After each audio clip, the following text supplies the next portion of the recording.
Right in the middle of Comic-Con, I turn to the camera and declare, "She outed me as Veridian, and she can't steal my light." The screen blooms with the shadow thief as I begin the first chapter live. Watch me write the ending she could never steal. If you believe in karma, hit that like button and subscribe. My name is Alara, but the world knows me as Veridian. Under that pen name, I am the creator of the best-selling graphic novel series, Ethel's End. My life is a carefully constructed paradox. I can walk into any bookstore and see my work celebrated, yet no one knows the face behind the art. That secrecy has always been my shield. It allowed my work to speak for itself, free from the shadow of my family, and more specifically, my younger sister, Chloe. Chloe is a lifestyle blogger. Her world is a curated feed of brunch photos, sponsored skincare routines, and hollow inspirational quotes. To her, my career was a source of private amusement and public condescension. She called my detailed illustrations silly little drawings, and my fans nerds hiding in their parents' basements. At family dinners, she would dominate the conversation with tales of brand collaborations, while my latest appearance on the bestseller list was met with a dismissive, "Oh, that's nice, dear."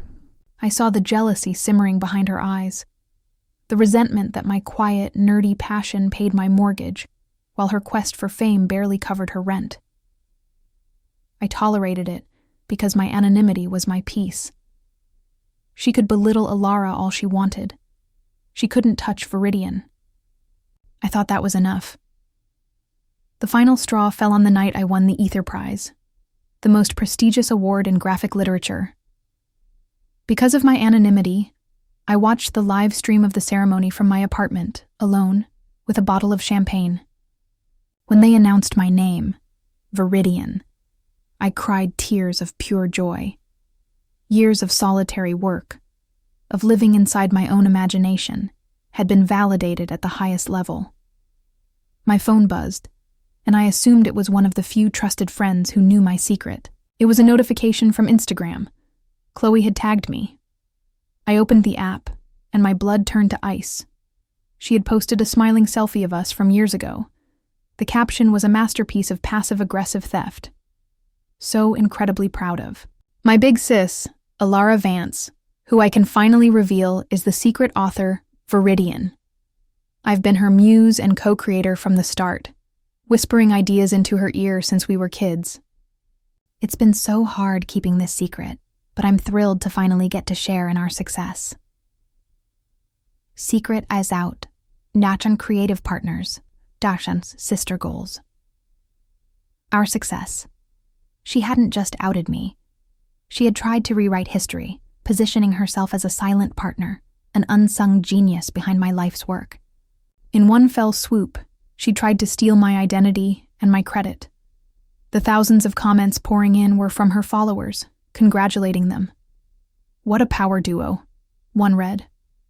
"You should write a book together," said another. The joy of my award vanished, replaced by a cold, surgical rage. She had used my greatest achievement as a launchpad for her own dying brand. She thought that because I was private, I was weak. She was about to learn how wrong she was. I didn't call her. I didn't text. I did what I do best. I went to my drawing table and I began to write. 3 weeks later, I was on the main stage at Comic-Con Prime, the largest fan convention in the country. It was my first ever public appearance. The hall was filled with thousands of fans, the energy electric. They thought I was there to talk about the Ether Prize. I was there for a declaration of war. "Thank you all for being here," I said, my voice steady. "Many of you are wondering why I've chosen to reveal my identity now. The truth is, someone made that choice for me. But in doing so, they gave me the inspiration for my next series." I gestured to the giant screen behind me. A book cover materialized, dark, beautiful, and menacing. The title was The Shadow Thief. The art depicted a radiant, armored hero, a glowing light in her hands, while a shadowy, indistinct figure lurked behind her, its hands reaching to snatch the light away. A hush fell over the crowd. "This is the story of a hero who creates light from her own soul," I explained, my eyes scanning the audience. "But she is hunted by an echo, a hollow being with no light of its own, a creature that can only survive by stealing the glow from others and pretending it is her own creation." I didn't have to say her name. The allegory was crystal clear. I then began a live reading of the first chapter, my voice narrating the tale of the echo's pathetic, desperate attempts to mimic the hero's brilliance, only to be exposed as an empty fraud when the true light shines upon her. The reaction was instantaneous. The live stream chat exploded. On Twitter, Thar cancel Chloe and Thar the Shadow Thief started trending worldwide. My fans, the nerds she had so often mocked, became a digital army. They unearthed her old posts, her dismissive comments about my work, and held them up next to her fraudulent claim of being my co-creator. Chloe's career was incinerated in a matter of hours. Brands dropped her. Her follower count plummeted. She was exposed for what she was, a cheap copy, an echo. She posted a tearful, rambling video claiming she'd been misunderstood, but it only fueled the fire. I, on the other hand, had the most successful book launch of my career. I had taken back my name, my story, and my light. My sister tried to steal my identity, but she forgot one crucial thing. I was the one who held the pen, and I will always get to write the ending. Have you ever had someone try to take credit for your success? I would love to hear how you reclaimed your story in the comments below. The breaking point wasn't a crash so loud you could hear it through the walls. It was a slow, precise crack. In the quiet, I carried around me like a safe, weighted glove. The night Chloe decided to rewrite our history didn't slam shut a door so much as flick a switch that let all the doors in my life swing open at once. The hallway light threw long, sterile shadows across my apartment, and I stood there, a lone figure in a frame I had learned to live without. The post sat on my phone like a small, bright guillotine. Chloe grinning in the photo, hair flicked just so, eyes lit with that "I've always known you were hiding something" gleam. The caption, so carefully crafted, so perfectly petty, felt like a knife placed between 2 pages of a book I'd spent years not writing about us. "My big sis, Alara Vance, the secret Veridian," it began, and every word wore a thin edge. The rest was a montage of the past I'd buried, the late-night doodles on napkins, the sighs I'd let drift into the sink after a rejection, the way I whispered to the margins of my own life, as if Veridian was the only part of me that mattered. I scrolled, and every like, every comment, sounded like a latch being closed. The comments poured in with the reckless certainty of a crowd that had decided the truth could be measured by engagement. "Your secret is out, Yar's creative partners, ya sister goals." They weren't wrong about one thing. The world would now measure me by something I hadn't allowed anyone to see in years. Not because I'd forgotten how to be seen, but because visibility had become a weapon, one I'd refused to wield for as long as it could keep me safe. Inside the apartment, the air grew colder as the glow of the screen spilled over the desk, where I'd taught myself to trust only the hush between strokes of a pen. The lettered lines of my own handwriting used to be enough to quiet the room. Now they seemed cheap, almost performative, like a calloused shield that no longer fit. I felt the way a gemstone feels when it's drawn from deep underground and held up to a candle to reveal its flaws. Brilliant, but not invincible. The final straw hadn't snapped in a loud epiphany. It hissed. It crawled. Chloe's confession wasn't a spark that lit a new path. It was the dry tinder I had been carrying around, waiting for the tiniest gust to ignite. The world had applauded her cowardice, made a shrine of her creative partnership, while I stood back, the quiet storm behind a mask. And then she had posted the photo that forced every protective layer off a little more until I stood bare, to the room, to the world, to the very real threat of my own past being weaponized against me. I did not cry. The tear tracks would have betrayed me to the room, to the neighbors, to the full orbit of eyes that now felt like they were trained on my throat, waiting for a choke of apology. Instead, I exhaled and counted the corners of the room. The lamp in the corner where I'd sketched villains who wore light as armor. The window that looked out on a city that never asked for permission to celebrate a story its people could feel in their bones. The chair across from the desk, where I'd once read aloud to no one but myself, listening back to the way Veridian's voice could slice through the quiet of a room and demand a kind of truth. The truth I chose to feed on wasn't wild fury. It was a compact, something small and precise, a plan rooted in the same discipline that built Veridian, the same patient calculation that had kept me safe all these years. If Chloe wanted to drag my name into the mud, I would give her the one thing she hadn't earned, a counter-narrative so undeniable it would burn away the echo of her claim. The room grew heavier with the plan as the hours crept by. I pulled a fresh sheet of drawing paper toward me, the surface already a battlefield of pale graphite and sharpened edges. The shadow thief, that figure who feeds on stolen light, would meet a new counterpart in me. The author who refuses to disappear, who refuses to let a single post decide who I am. I dipped the pencil and let the first line fall, not onto a page, but into the air between us, as if the act of drawing could summon a future where the truth wasn't a rumor, but a reveal. Would not lash out. I would not demand apologies that would never come. I would do what I'd always done when a story grew teeth. I would pivot the narrative, chase the fear into a corner, and crown it with a different kind of light. When they asked who stood behind, Veridian, I would tell them, not with a pageantry of faces, but with an arc so relentless they could not look away. The next chapter would begin with the sound of my own name spoken aloud at a place where my voice would finally be fully heard. Not as a quiet confession, but as a declaration of ownership. The minutes turned into hours, and the hours into a plan. The final straw had not broken me. It had broken the quiet that had kept me hidden, like a door creaking open to reveal a room I'd sworn to keep empty. In the space Chloe had vacated with her stunt, I would fill with something undeniable. A public, intentional, unapologetic unveiling of the woman who did this work, who drew every line that glowed at the edge of night, who kept the torch lit, even when the room went dark. I wrote a message to the future I'd been saving for a day, like this, a day when Veridian would no longer wear anonymity like a shield alone, but would wear it as a banner. The world would finally see me. Ilara, one and the same woman, two names for one voice, a voice that had learned how to survive by letting the light come from within.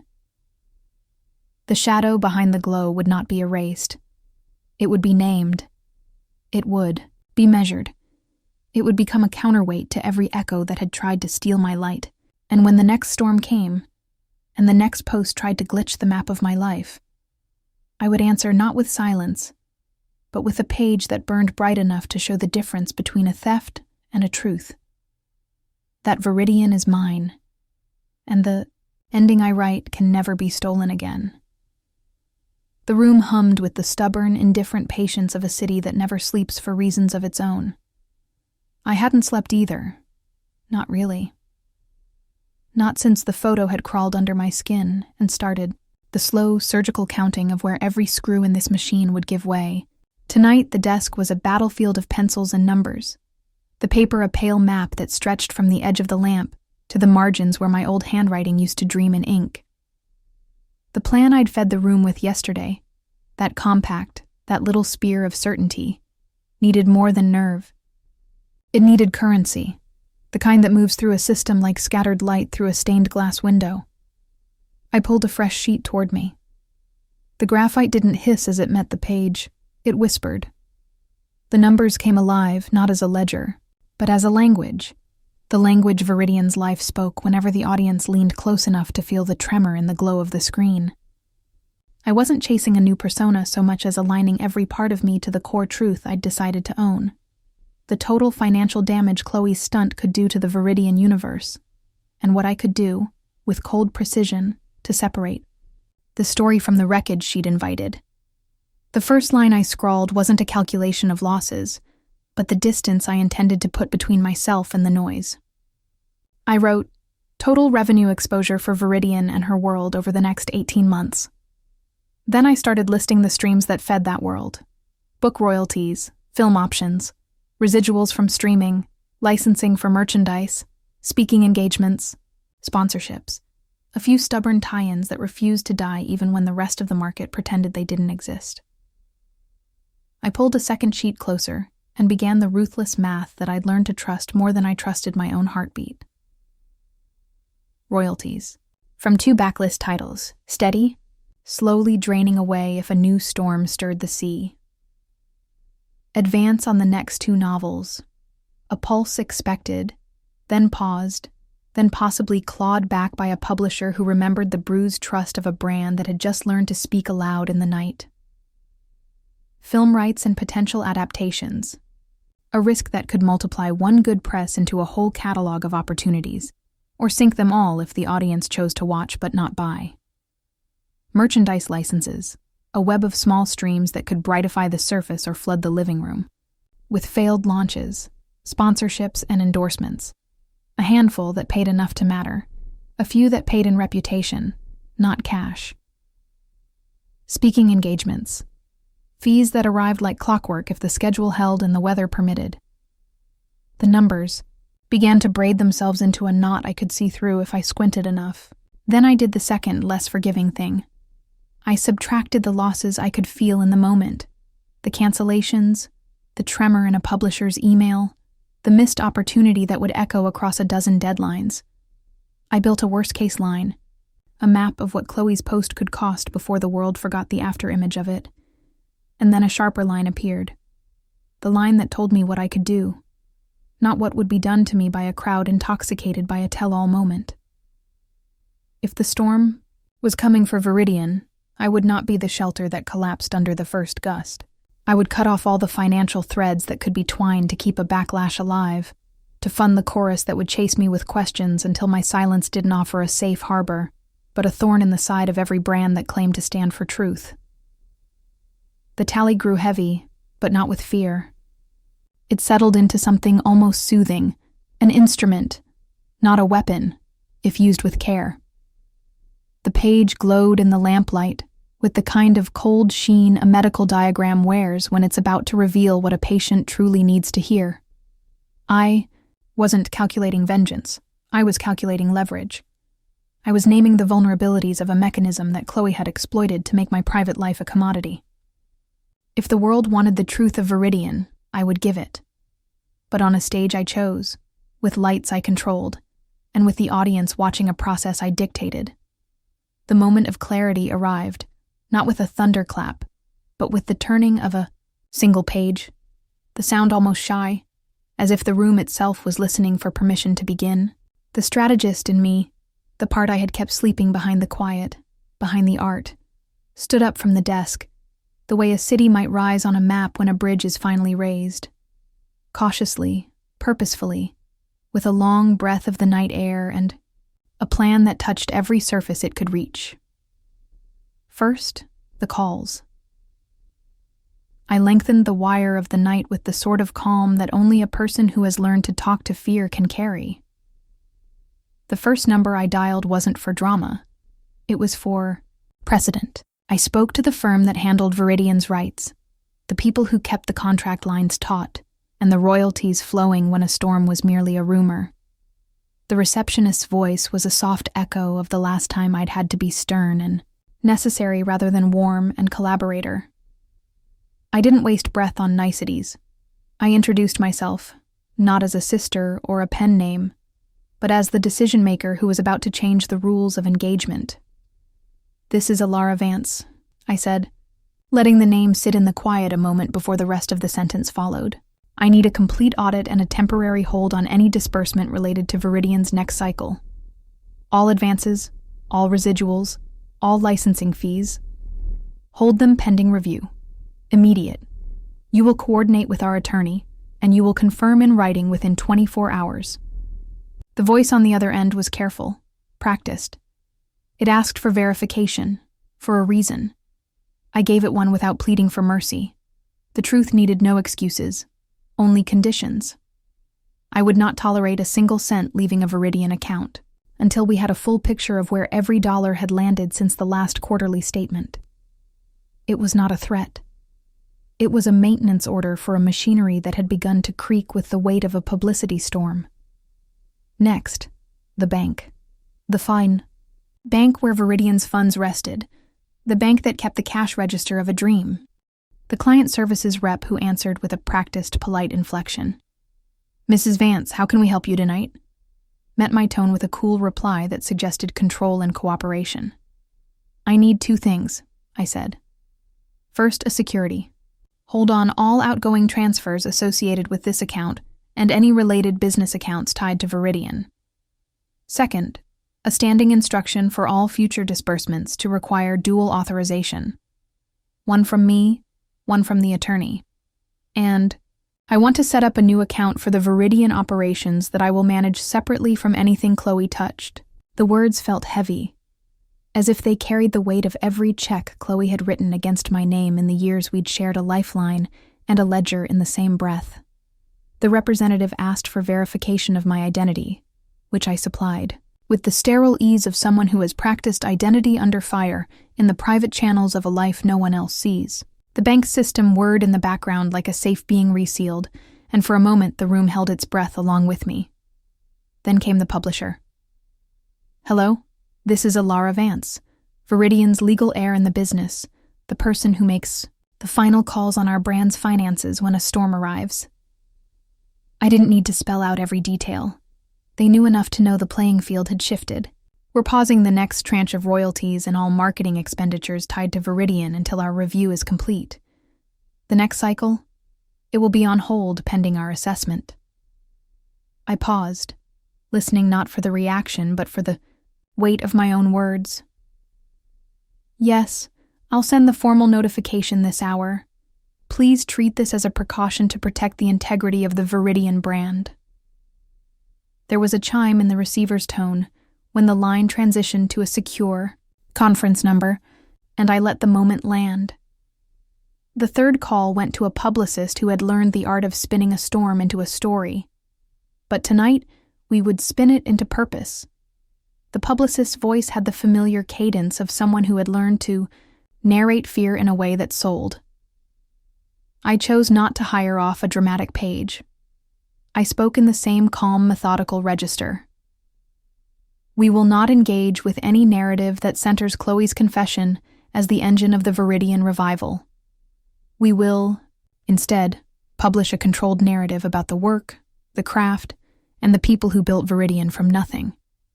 Prepare a plan for a slow, deliberate relaunch that emphasizes integrity, not scandal."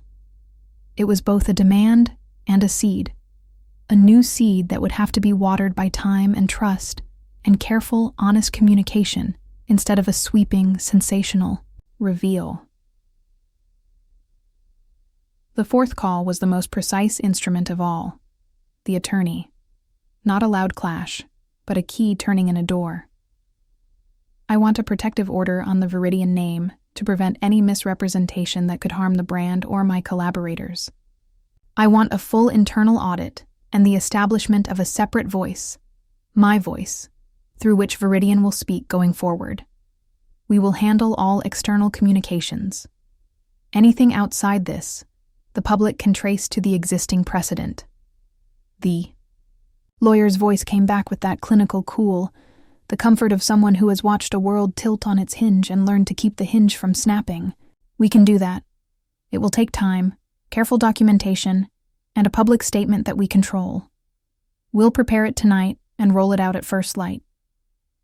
You're creating a new baseline, Alara. It will be straightforward, but it will be powerful."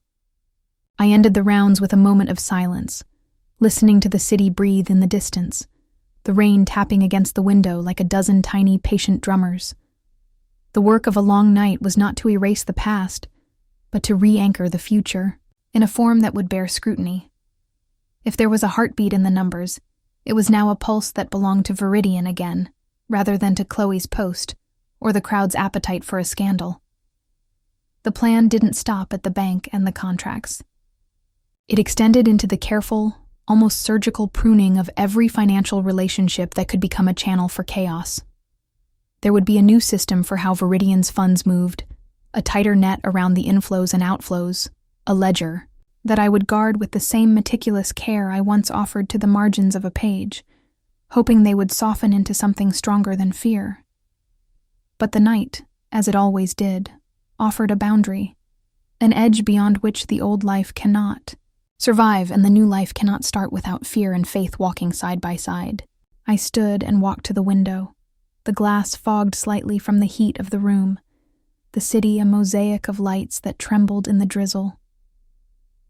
The strategist wasn't a rumor I told myself to feel braver. The strategist was a skill I woke to, a way of turning private, painful knowledge into something that could hold, even after Veridian's name was dragged into a storm. The awakening wasn't loud. It drifted in on the soft hiss of the pencil, in the crisp click of a door closing, in the careful cadence of a phone line being secured. I thought of Chloe for a heartbeat, the sister who had taught me how easy it is for a story to become a weapon in someone else's hands. The image of her smile, the careless click of a post, flashed through my mind and then dissolved into rain on glass. The truth I had promised to tell the world wasn't about her downfall. It was about the architecture of a truth big enough to withstand a storm, because it stood on calls made in the dead of night, on numbers that mattered more than gossip, on a person who refused to let a rumor rewrite her life. Veridian would survive, not because the fallout wouldn't sting, not because the crowd wouldn't gather and talk, but because I would speak with a voice that could outlast the noise, my own, unmasked, a voice that could survive the glare of the ring light and still hold the line. The night pressed on, slow and unyielding, and I let it. The numbers lay flat on the desk like a map of a city at dawn, a city I could navigate, step by careful step, until the questions about Veridian's light were answered not by a scream in the crowd, but by a quiet, undeniable truth that I now owned with every breath I drew. The strategist had awakened, the room's shadows no longer just aids to fear, but instruments of a future I was ready to write. With Alara Vance's name etching itself into the story the world would have to reckon with, not as a spoiler, but as the architect. The city kept secret hours, and so did the people who drifted through them. I walked until the drizzle stitched the neon into a single smear along the pavement, until the mouth of my sleep felt far away, and the night insisted I listen. The strategist, once a cubed thing in the quiet of the desk, woke again with the smell of rain on wool and the memory of a name I hadn't spoken aloud in years. Chance, they always say, is a stubborn rumor with a red thread in its teeth. Mine led me to a doorway I knew by heart, and a face I hadn't seen in a decade. The place was a backroom cafe, tucked behind a janitor's closet of a bookstore, the kind of venue that kept hours late enough to be almost private, yet public enough to be watched. The rain had cooled into a mist that curled around neon and smoke, turning the air into an atmosphere of whispered disclosures. I didn't order anything. I wasn't here for warmth or comfort. Tonight I was here to listen, to pull at the seams of what I'd already learned to trust the most. Data as memory, and memory as a map. He appeared as if he'd known I would. Come and waited in the half-light between shelves of paperback crime and the more honest sort of confession. The kind you write when you think no one is listening. Kai Renner. We'd shared an office, a late-night deadline, a fear that the world would forget the word truth if we didn't hold it down long enough for it to mean something again. He wasn't older so much as seasoned, like a coin that's been dropped, studied and dropped again until the edges catch the light in a way that makes the whole thing feel suddenly new. Quiet night, he said, sliding into the seat opposite mine with a practiced ease that suggested this rendezvous was less chance and more ritual. Or a loud night wearing a different face, I said, letting the joke land somewhere between relief and examination. I studied him. The same careful eyes that had once scanned risk like a map, now softened by distance and the weight of years spent out of the circle. He didn't smile. He didn't nod toward pleasantries. He simply let me see him, the way you allow a storm to reveal the skyline it's about to erase. So, Ilara, he began, using my old name as if it were a password we'd forgotten to renew. You've turned the compass toward a new north. I wasn't sure you'd still keep reading the same signs. The line in his voice was half wintry, half daring. He'd learned the quiet cunning of a person who has watched a brand like Veridian tilt and yet survive because someone inside kept tapping its pulse back to life. What did you hear in the city that I didn't? I asked. He looked toward the window as if the city itself had a louder answer. The window absorbed the rain and exhaled it back in a fog that was almost, but not quite, a reflection. Then his gaze found mine again, sharp and direct. You asked me here because you suspect there's a pattern you can't yet see, he said. What I found isn't an isolated misstep or a rogue post. It's a system. The same system that let your sister's snapshot become a siren for a storm that was already brewing in the background long before she posted a thing. I waited, breath held in the throat's quiet. Tell me what you found, I said, once the pause had stretched long enough to feel earned. Kai's lips pressed into a line, a map of a route he'd traveled more times than he'd like to admit. Not a one-off, he said. A pipeline. Chloe's post wasn't just a post, I said, finishing his sentence with the gravity of someone who's spent nights weighing the consequences of a single spark. That's right, he said. And that pipeline leads somewhere you've never followed because you never trusted it to begin with. I've traced the breadcrumbs you left in the margins of your own notes, the audit you started, the calls you orchestrated, the way your fear learned to wear a suit and talk like a colleague. The breadcrumbs point to something bigger, Alara, a betrayal that didn't start with Chloe. It started with someone you believed you could trust. I waited for the blow. It didn't come in a scream or a confession. It arrived as a careful, chilling clarity. Who? I asked with a patience I didn't feel. Inside Veridian's own perimeter, he replied, and here the word stopped being a theory and became an invitation to a dangerous knowledge. Not a single person, but a network. People you've counted as allies have been feeding a different machine, the one that decides what Veridian is allowed to become and what the audience will be allowed to see. He slid a matte black thumb drive across the table as if it were a cigarette that needed to be stubbed out.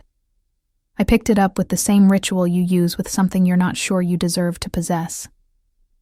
It felt heavier than I expected, because it wasn't a file. It was a chapter of a story I hadn't fully agreed to write. 2 things, Kai said, his voice dropping into a conspiratorial whisper that belonged to a room full of old ghosts, rather than 2 people in a cafe, after midnight. First, a map of every money flow connected to Veridian's IP rights, 2 steps ahead of your audit, but not out of reach for someone who knows how to hide in the ledger's shadow. Second, a set of names, the regulars in Veridian's inner circle who've had access to the contracts, the audits, the transfer codes, and the brand's narrative. They've moved money, and more importantly, they've moved influence. The drive held documents and emails, headers, fragments, the kind of things you collect when you're trying to find where a pattern begins to sing or swear.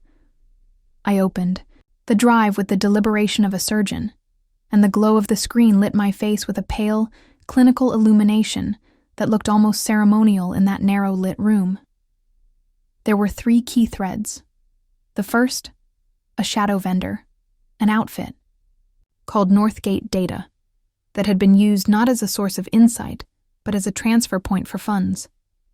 The emails showed that Northgate acted as a funnel in a chain that was supposed to end in Veridian's treasury, but instead landed in a series of shell accounts controlled by a small circle of people who ought to have known better than to let such a funnel exist in the first place. The tone of the emails suggested a plan, to use Veridian's own IP as a lever, to negotiate a different kind of ownership, one that would yield profits not to the brand's public face, but to a shadow group who believed the brand's true currency was data and narrative power, not royalties or book deals. The second thread was worse for me. A contract wrapper I'd believed died with Chloe's stunt. It wasn't a one-off agreement.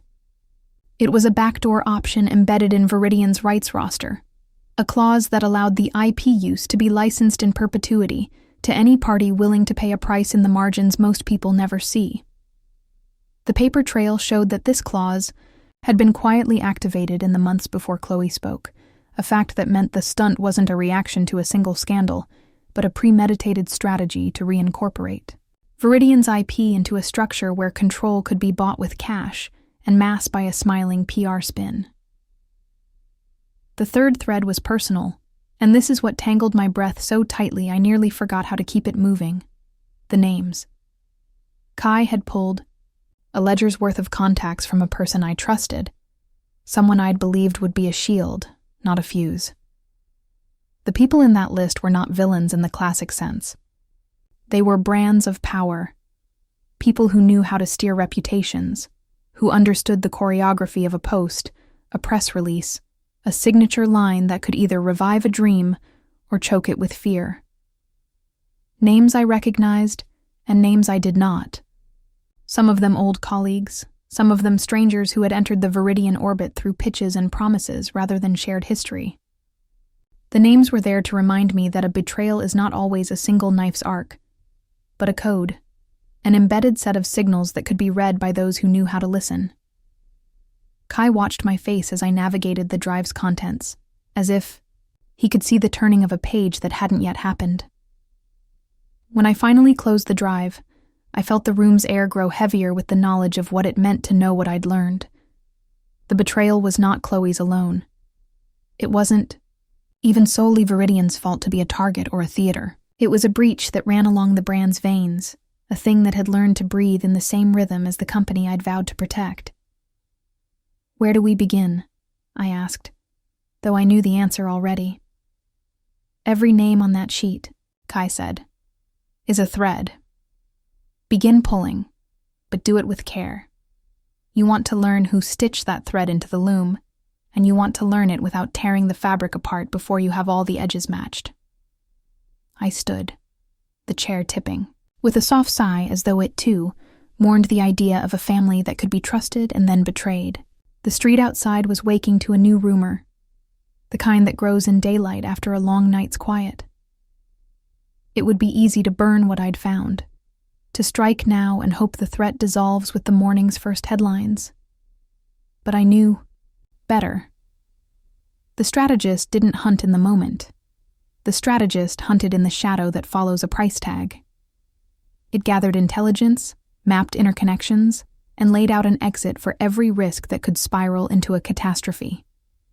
Tonight, that exit was a new plan, not just to pause and protect, but to begin the by-necessity hunt, to go deeper, to map every relationship the way you map a constellation you intend to navigate toward a truth you insist on owning. 2 things. Then, I said, more to the room's hum than to Kai. First, we don't act on anything until we've verified the most dangerous link in that chain. Second, I'm assembling a reading list for Veridian's next chapter that's not about damage control, but about a restoration of trust, proof that a brand can withstand the worst storm and still be the kind of thing the audience uses as a North Star again, he nodded, a slow recognition of a plan that could either save or sink us. "I'll bring you everything I can," he said. "Old connections, new data, the kind of whispers that become a voice when you've learned to listen. If you're ready to listen, I'll be ready to tell you what you're about to hear." We left the cafe like 2 fugitives from a circle we'd once believed would chase us toward an ending we wanted. The night's rain had softened into a drizzle, and the city's pulse returned to its ordinary, stubborn rhythm. I walked through, it with the drive's weight still in my pocket, a weight I didn't want to discard. Not yet. There would be no quick fixes, no simple fix to the fault lines of a brand that had become more complicated than a single lie or a single confession. The old friendship reappeared in my mind with a quiet, almost tender ache. The knowledge that Kai wasn't here to rescue me with the same old tools. He was here to place new tools in my hands, the teeth of a saw, the blade of a scalpel, the patient steadiness of someone who understood that a single truth could cut both ways, and that the only honest way forward was to cut with purpose. Intelligence. Gathering would be the work, patient, meticulous, and thorough. The road would be long, It would demand quiet courage and a tolerance for detail that could feel like tedium until the moment's truth revealed itself. I already felt that moment, not as a scream, but as a clear line of sight. The kind of line you can follow when you've learned to trust a careful, unglamorous process more than the roar of a crowd.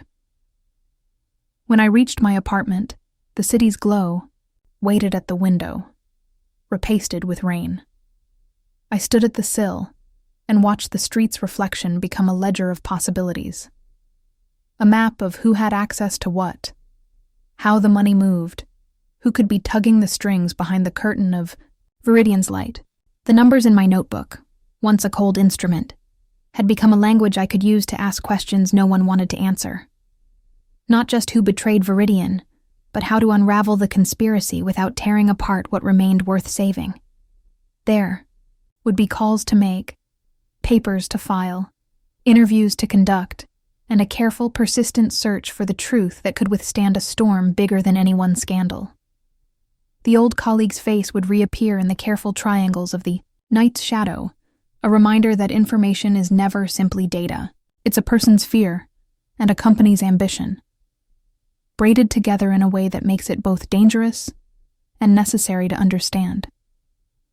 I pressed my lips into a line and pressed the room's quiet close around me, letting the strategist rise, again, not as a weapon, but as a tool.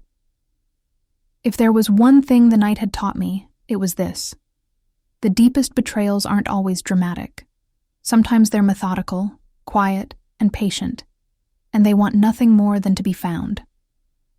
So, I would gather, I would listen, and I would begin the long, careful work of mapping the truth so thoroughly that when Veridian finally stood again in the daylight, the brand would do more than survive.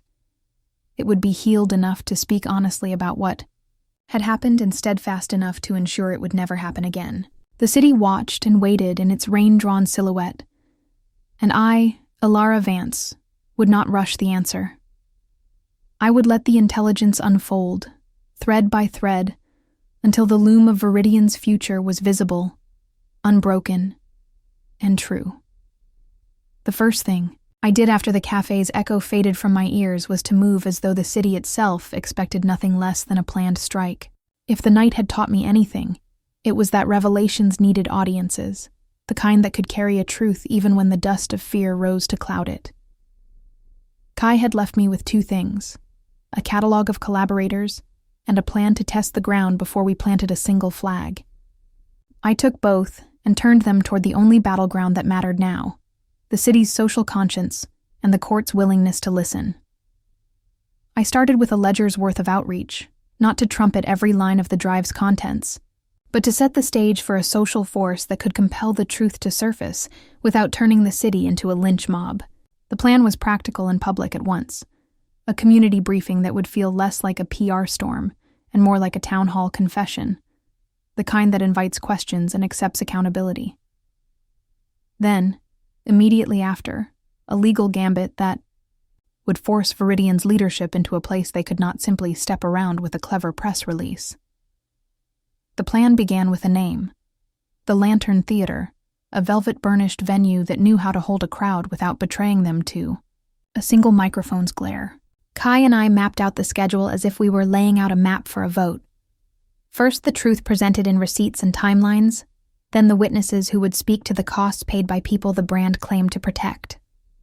Finally, a promise of restitution, not as a mercy grant, but as a structural repair. The night before the briefing, I walked the city's rain-slick streets, the glow of the lantern's marquee like a beacon that whispered courage and consequence in equal measure. I had the drive's 3 threads tucked into a secure envelope, a digital clone of a papered lifeline. But I knew the power of words in public, and I also knew the stubbornness of data when it's let loose with a crowd on its side.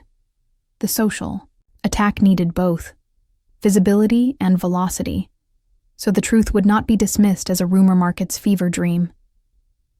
The briefing unfolded in a room that smelled of coffee and old wood, the kind of room that remembers when reputations were made, with careful witnesses rather than careless headlines. Journalists sat at the front like a board of reluctant heirs, a handful of Veridian employees whose nerve had the tremor of truth trying to take root again, and a dozen members of the city's activist and art communities who refused to let a beloved brand become a cautionary tale without a fight for honesty. I opened with a quiet certainty that surprised even me. The slides were clean, the data tight, and the words chosen so that the crowd could follow without needing a degree in forensic accounting. The 3 threads, the shadow vendor Northgate data, the backdoor IP license clause, and the betrayals, human faces, poured from my lips in measured rhythm, each point punctuated by a line of evidence I had learned to trust more than I had trusted a confidant in years. The room learned that Veridian's IP use clause had not merely been a contractual quirk. It had been weaponized to dilute accountability, to convert a public story into private profit. They learned that Northgate Data hadn't been a mere consultant or a vendor, but a funnel, a transfer point designed to obscure where money moved and where influence flowed. They heard the names on the inner circle list, the faces I'd once considered allies, recast as nodes in a network that used narrative as currency and silence as leverage. They saw in the numbers a pattern, a chain of approvals that moved like a puppeteer's strings when no one suspected a thing until the strings pulled back. As the lights dimmed and the room held its breath, I stepped back from the lectern and spoke not as a prosecutor, but as a guardian of the brand's future. If Veridian was to be more than a byword for a scandal, then it had to demonstrate that trust was not a rumor you could sell for a campaign, but a behavior you earned through accountability. The social response, I said, would be measured not by applause but by the willingness to face consequences, to disclose, to repair, and to restructure. What followed was a chorus. The crowd's questions were not hostile but hungry for a remedy. They asked about timelines, about the independence of an auditor, about protections for whistleblowers, about how and when the people harmed by the scheme would be compensated.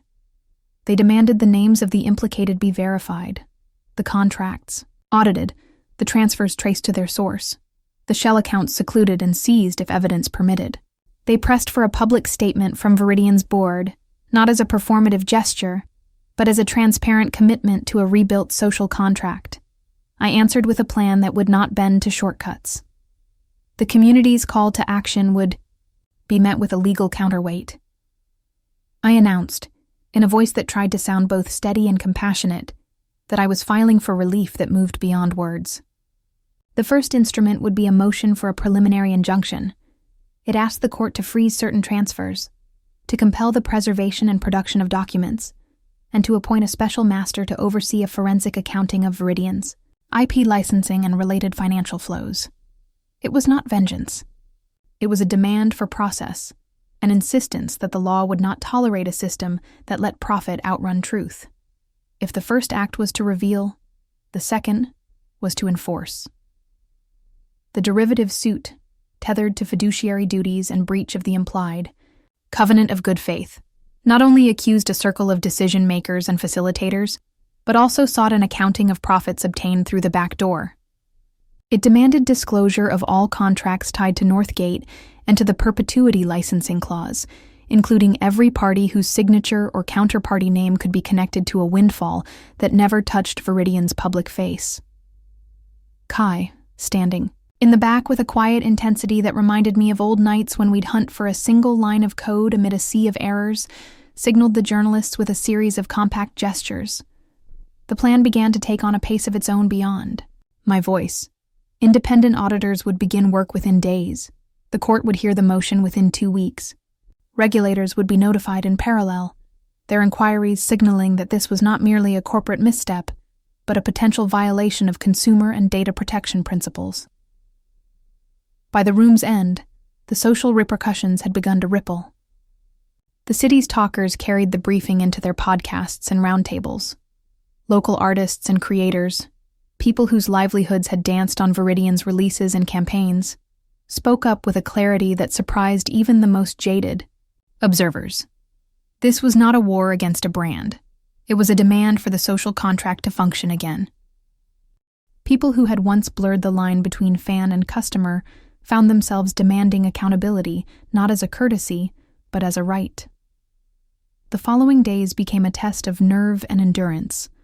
A torrent of comments, some supportive, some furious, but all aimed at pushing Veridian toward a transparent reckoning. The legal action moved forward with a pace that felt almost counterintuitive. The system, when pressed by public will and a rock-steady brief, began to shift its gears as if it remembered it could still be effective. The judge assigned to the TRO and preliminary injunction hearings carried a reputation for scrutinizing corporate power, a fact that steadied me when the fear tried to creep in, that the long game would be unwinnable, or that truth would be too expensive to demand. In the quiet between the parry of headlines and the hum of court deadlines, Kai and I discussed what would come next. The road would be long, but it would be public in its intent and disciplined in its steps. The social attack, the town hall courage, the broad alliance of audiences and creators who would not let a beloved brand become a cautionary tale, had to be matched by the legal attack, a courtroom spine, a regulator's curiosity, and a ledger that would finally tell the city what Veridian owed them and what it would take to earn it back. When I finally stood again in the apartment that had learned to hear the night's every whisper, I understood something essential. The city's pulse would not lie to itself forever. If we could translate the pain into a shared threat to the status quo, if we could align the community's legitimacy with the law's impartial weight, then the night's betrayals might become a turning point, not a victory flung into the light with fireworks, but a recalibration that would allow Veridian to stand not as a symbol of clever deception, but as a company willing to bear witness to its missteps and to repair what its missteps had damaged. The strategist woke again within me, patient and unhurried. The plan required time, not applause.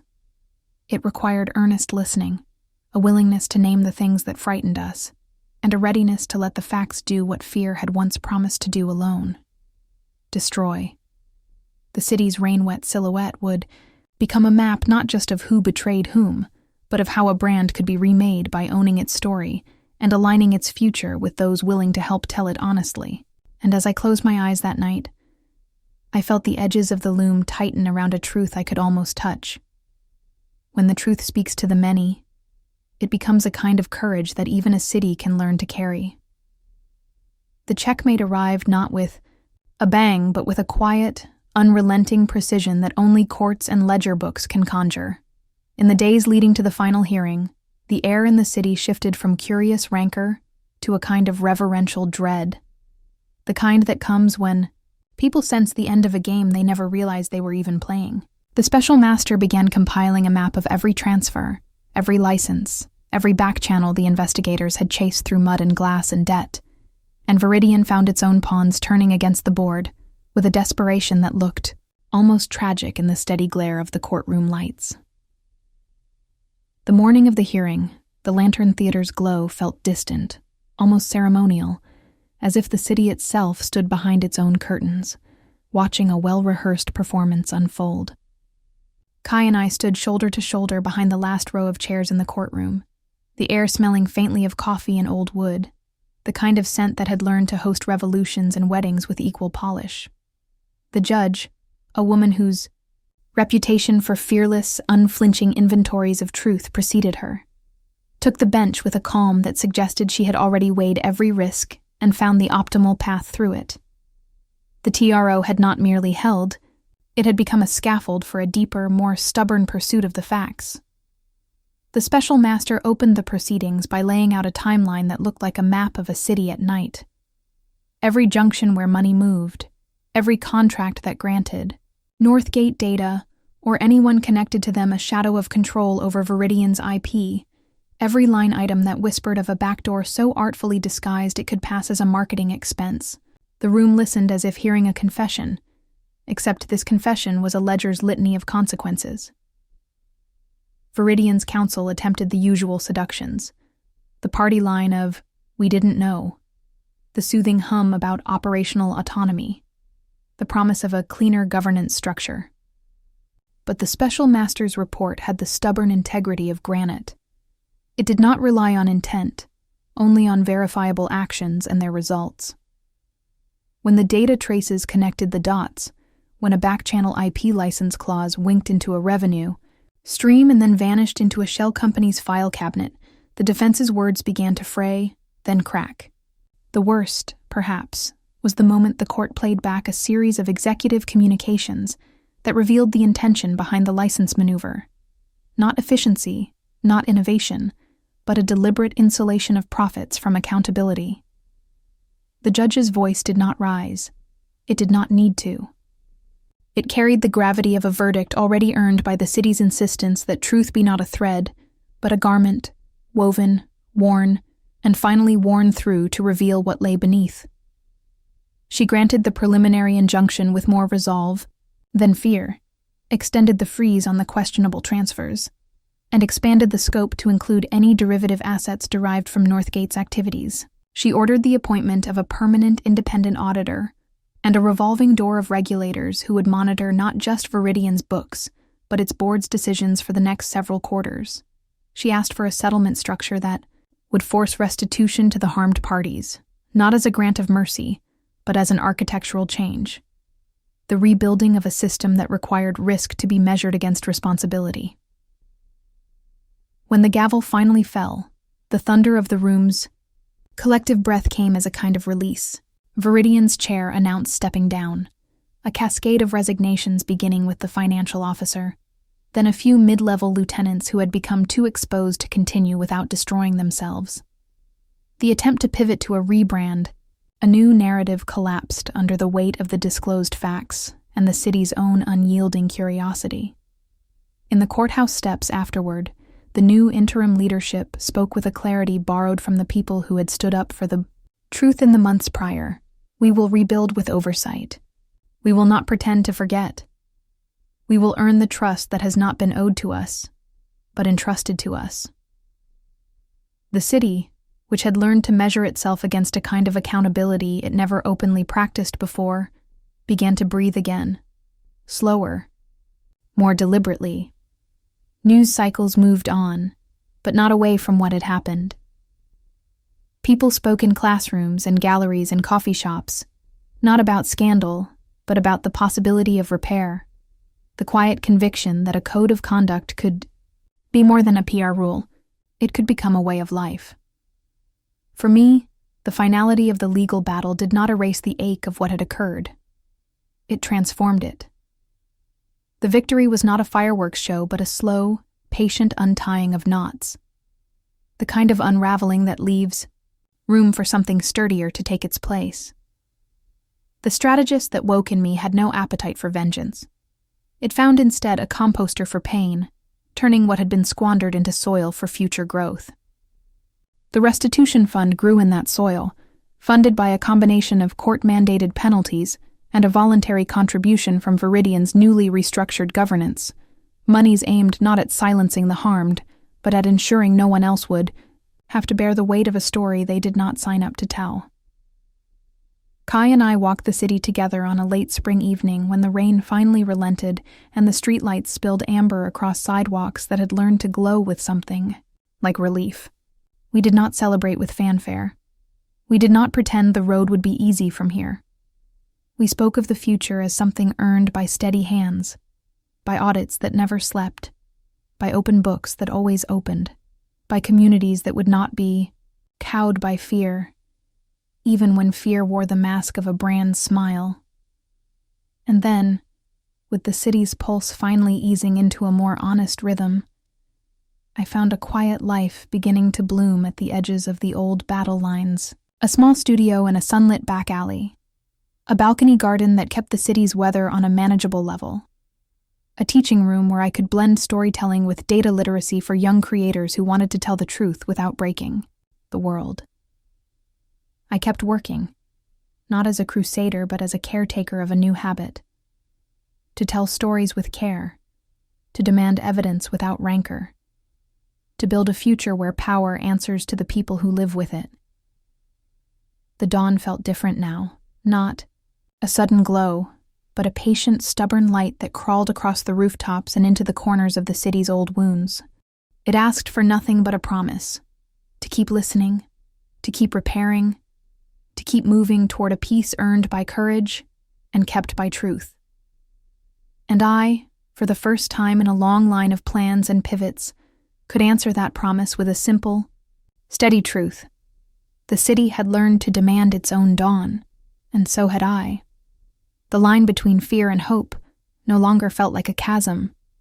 It felt like a bridge, and we walked it together into a morning that would someday be called ordinary, and in that ordinariness, bright with the possibility of becoming. If this story gave you chills, smash that like button, and subscribe for more stories like this.